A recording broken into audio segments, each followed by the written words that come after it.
Hello दोस्तों, आज है day 17 of 100 days Bhagavad Gita series. तो चलिए शुरू करते हैं। श्लोक 66। नास्ते बुद्धिर्युक्तस्य न चायुक्तस्य भावना न चाभावयतः शांतस्य कुतः सुखम। इस श्लोक का अर्थ है कि असंयमी व्यक्ति का अपने मन और इंद्रियों पर नियंत्रण नहीं होता, ना ही उसकी बुद्धि दृढ़ होती है और ना ही उसका मन भगवान में स्थिर होता है। मन को भगवान में स्थिर किए बिना कोई भी शांति प्राप्त नहीं कर सकता और बिना शांति के कोई सुखी कैसे रह सकता है। श्लोक 67। इंद्रियाणां हि चरतां यन्मनोनुविधीयते तदस्य हरति प्रज्ञां वायुर्नावमिवाम्भसि। इस श्लोक का अर्थ है कि जिस प्रकार प्रचंड वायु अपने तीव्र वेग से जल पर तैरते हुए नाव को दूर तक बहाकर ले जाता है, ठीक उसी प्रकार अगर इंद्रियां अनियंत्रित हो तो वह बुद्धि का नाश कर देती हैं। श्लोक 68। तस्माद्यस्य महाबाहो निगृहीतानि सर्वशः इंद्रियाणि इंद्रियार्थेभ्यस्तस्य प्रज्ञा प्रतिष्ठिता। इस श्लोक में श्री कृष्ण कहते हैं, हे अर्जुन, जो मनुष्य इंद्रियों भोगों से दूर रहता है उसका मन दृढ़ हो जाता है। श्लोक 69।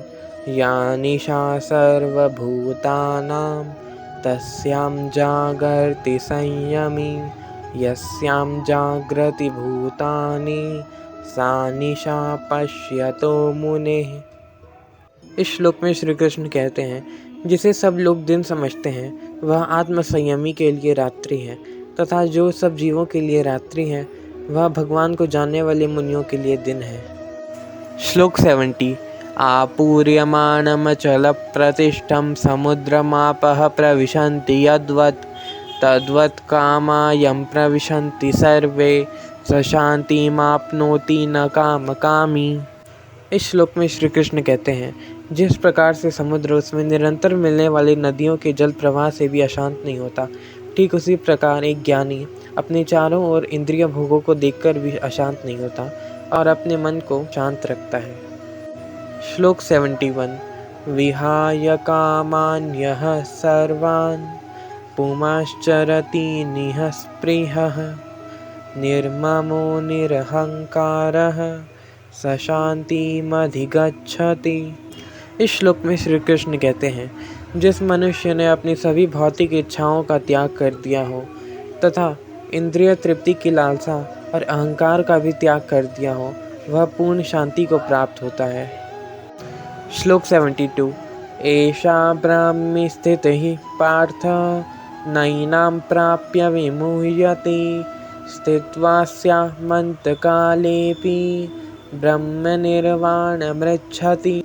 इस श्लोक में श्री कृष्ण कहते हैं, हे पार्थ, इस अवस्था में रहने वाली आत्मा जब ब्रह्म ज्ञान प्राप्त कर लेती है वह फिर कभी भ्रमित नहीं होती। मृत्यु के समय यह सिद्ध पुरुष जन्म और मृत्यु के बंधन से मुक्त हो जाता है और भगवान के परम धाम में प्रवेश करता है। तो दोस्तों, हमारे आज के 7 श्लोक यहीं पर समाप्त होते हैं और हमने डे 17 भी कंप्लीट कर लिया है। Thank you.